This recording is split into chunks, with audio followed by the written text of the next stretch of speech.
Hi everybody, I'm Bree the Plant Lady, and we are in the countdown for the fall open garden. In fact, it's only 4 days away, scheduled for Saturday, September 24th from noon to 4 p.m.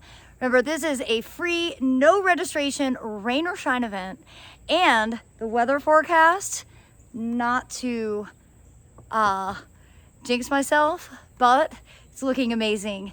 Actually, it's looking like it's going to be 77 and sunny, which is not today's forecast. Actually, today is incredibly hot, and I've had a garden club here this morning, which is why I have my fall seed out available for sale. This was my first sale of the year, and though they did buy a lot, I'm relieved to see there's plenty here still for the people who come to the fall open garden.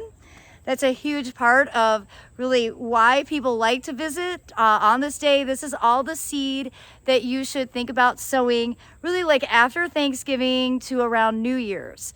Again, this is best practices for zones 6 through 9. I just wanted to give you a preview of all the seeds that I have packaged for this year's sale. So I'm going to turn this camera around and give you some more details.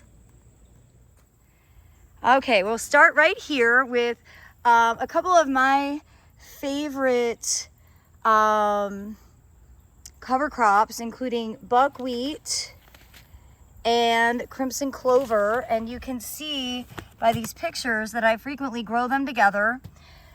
These are great for both spring and fall sowing. This is something you could sow earlier. Like if you buy these on Saturday, you could absolutely sow them now, and they will grow before we get frost, or you can hold them and sow them in like late February, March, and they will be beautiful in the spring. Now here we've got larkspur, one of my all-time favorite spring flowers. This is a great plant because not only is it beautiful, but it's poisonous to animals, so deer, rabbits, groundhogs, leave it alone. All of these plants are best direct seeded, but there's some reasons beyond just the convenience factor. Larkspur, just like poppies, develop tap roots and they don't transplant very efficiently. So you're best to just plant these where you sow them, exactly where you want them to grow. And I don't thin at all. You just let them grow and they will flower like late April through the month of May into June. Now here we've got my famous poppies that I've been collecting the seeds from for 22 years. That's right, I started growing these poppies in 2000, and every year I collect a seed. I pre-stratify all of the seed. It's all been refrigerated for the last few months, and then I've just recently gotten everything packaged. Now poppies are very specific in that they need light to germinate and they prefer cool soil.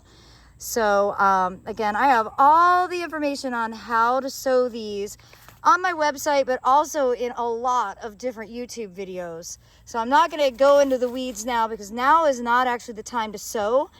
It's still like 2 months away. I'm just getting these seeds available so people can have them. So when the time is right, they are prepared. Now, another poppy that I have never sold before is the corn poppy. This is like the poppy that you see for Memorial Day. And this is a really beautiful plant. These are big packets. These are, I believe, ounce-sized packets. So they're going to cover a lot of square footage, probably about 2,000 square feet. So, you know, you can make a really big display, or you can buy a pack and split them up with other friends.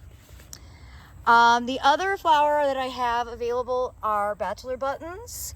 And these are, again, like everything, they're all open pollinated. So if there's the opportunity for there to be multiple colors, there will be.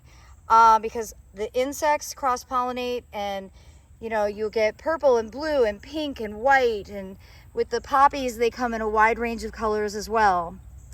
Now, to make your life even easier, I've gone ahead and made a custom Breeze Spring Cottage mix. And this basically includes barley, carrots, bachelor buttons, larkspur, nigella, and daikon radish. And this size will cover about 2,500 square feet.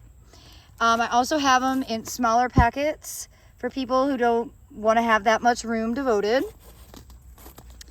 I think that that is going to be really cool. I did not include poppies in those mix because the poppies require an extra sort of step for getting them to germinate, meaning they need to be on the very soil surface. So if you want to add poppies to this mix, all you're going to do is get a poppy package and you will sow the poppies as the very last step. You don't step on them, you don't rake the bed, you don't mulch once the poppies are sown. Now, of course, because I am the crazy grain lady, here is my book, Gardening with Grains, which actually goes into great detail on how to grow all of these plants. And I even have a chapter devoted to growing things like poppies and carrots and larkspur and nigella and crimson clover and buckwheat. So actually all of this information is in my book, Gardening with Grains. I also cover it a little bit more lightly in my first book, Foodscape Revolution, which I will have both books available signed, and I will be here to personalize for you. I think they're a great sort of holiday gift for the gardeners in your life. But I also do have wheat package. These are 1 ounce wheat packages that are perfect for growing in the ground or in containers. And my favorite grain of all time, barley. Of course, you can't have beer without barley. And barley, I think, is the beauty queen of all the grains that you can grow. And, well, I think this is the perfect size package. If you've never grown it before, it will give you enough to, you know, be engaged all winter long. And I think that you will become addicted just like I have. Well, to let you know how hot it is today, my phone actually just overheated in my hands. But I am relieved that that is not the forecast for Saturday. And I do hope that you will plan to come out for a visit. Not only can you explore the property and see all of the different gardens that I showcase on my YouTube channel, but this is your opportunity to get my very specially cultivated fall sown seeds. Remember, I only sell these at in-person events, no mail order. Please don't send me a message asking me to ship you these seeds because I simply cannot. But I do think that for those of you who are able to visit, you're gonna have a really cool assortment of stuff to choose from. And I look forward to seeing you all soon. And be sure to tune in tomorrow as I will have more videos showing you how the gardens look now compared to what they looked like just a few months ago when they got planted. Thanks so much for watching, everybody. Happy gardening.